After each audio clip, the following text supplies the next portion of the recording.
असं आहे की मांजरा परिवाराने 3150 रुपये भाव जाहीर केलेला आहे। त्याच पद्धतीचा भाव नांदेड जिल्ह्यामध्ये भावरावनी आणि इतर ठिकाणी द्यावा असं जे तुमचं मत आहे।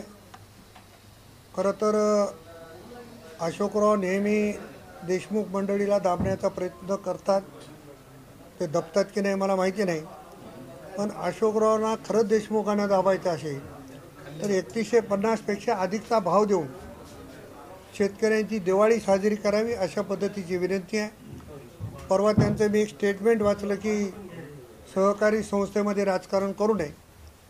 तर एक मित्र म्हणून मला त्यांना एवढंच सांगायचे की कारखाना स्थापन झालं तसं तुमच्या ताब्यात आहे, कारखान्यामध्ये कोणी राजकारण करत नाही, चांगलं वाईट हे तुमच्या नशिबात आहे आणि कारखाना किती फायद्यात आहे, कारखाना कशा पद्धतीने चालतो, कारखाना काय भाव देऊ शकतो हे त्यांनी शेतकऱ्यांना सांगून त्यांनी वर्चस्व निर्माण करावं अशा पद्धतीचं माझं मत आहे।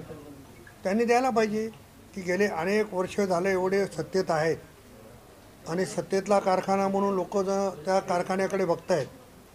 शेजारच्या लातूर जिल्ह्यामधला कारखाना 3150 देऊ शकतो, मग नांदेडचा का देऊ शकत नाही?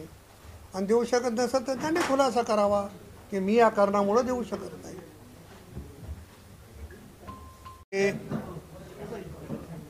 आणि लोहा कंधार मतदारसंघात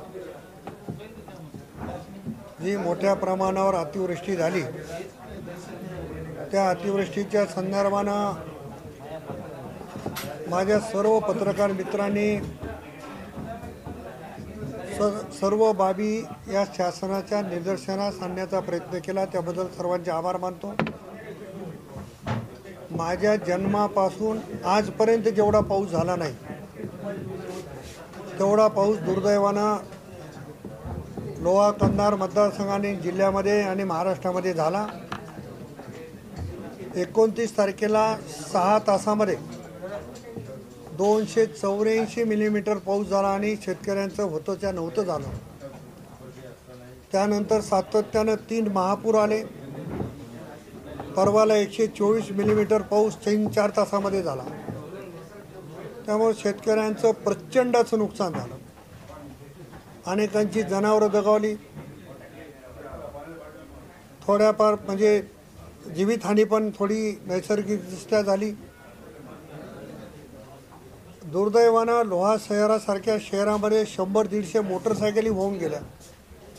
अशा पद्धतीचं भयानक विदारक चित्र या निमित्ताने निर्माण झालं।